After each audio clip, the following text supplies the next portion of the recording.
When I was a young boy, I always thought that Lent is a gloomy season, and we have to be very gloomy and serious and sad as we go deeper, especially as we near the Holy Week. The older I get, I realize that the season of Lent is an invitation to a deepening of our love to the Lord via a journey of love within. If you listen to the gospel, three words would have immediately really catch our attention. When you give alms, do it in secret. When you pray, inner room, secret. When you fast, do it in a hidden manner, that your Father who sees you hidden will reward you. The movement of secret, hidden is an invitation for us to go into an inward journey. Meaning, we are so caught up with a lot of concerns, so caught up with a lot of anxieties, and rightly so, because that is part of living in this world. We have the pandemic to wrestle with, the election soon, the Typhoon Odette aftermath, and now we are also concerned about the problems of the Ukraine that affects also our own economy. In all of this, you add your own personal problems, family concerns, and our struggles. Gubot kaayo. And sometimes when we do a lot of things, we spin away and orbit away from the Lord. The movement is to go back within.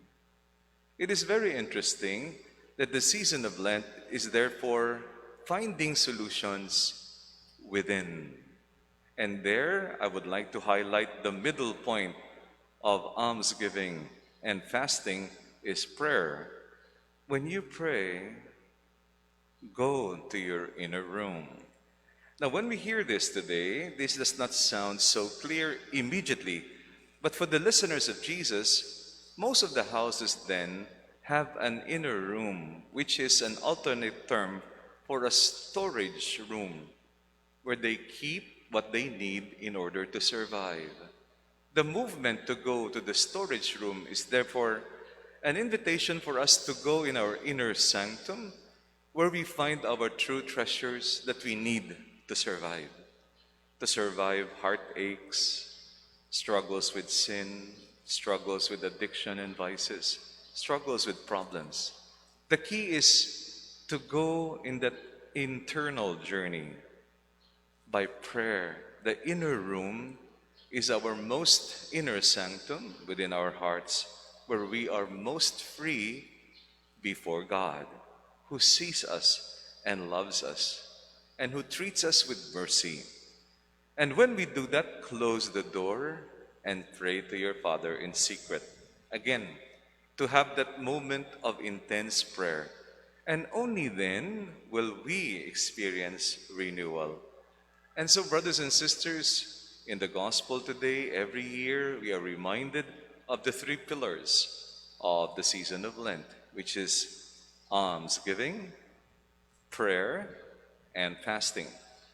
Almsgiving makes us realize the value of letting go in order to have the joy of sharing and charity. Yes, there is joy in receiving. Tinuod jud, no? But for those of us who are older, I don't know, I'm getting old, there is such a different kind of joy when you share to others, especially those in need. The joy of charity. I'm sure this is validated by some of you, no? There's that kind of joy. So, almsgiving makes us realize that when we let go, in order to achieve that joy.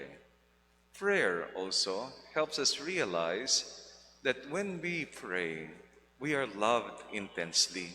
So we let go of other distractions and we focus on the mercy and love of God.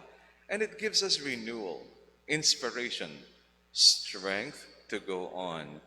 And finally, fasting, this is beautiful. Fasting is not only letting go of food that we like. No? For some, it may be chocolate. For some, it may be alcohol or yosi. But then, for us, it is really letting go and sacrificing in order to appreciate the divine providence that God provides for all our needs and the needs of others. Later on, we can share that with them. And so, my dear brothers and sisters, as we begin the season of Lent, I invite you, go in that secret journey, hidden, meaning internal journey of love. May this Kwaresma, 40 days, find us going deeper within ourselves and there encounter not only our sinfulness and brokenness, but our need for healing. And in that core experience, God's mercy on the cross, God's unconditional love for you and for me, and because of that, experience renewal and strength in our journey. So help us, God.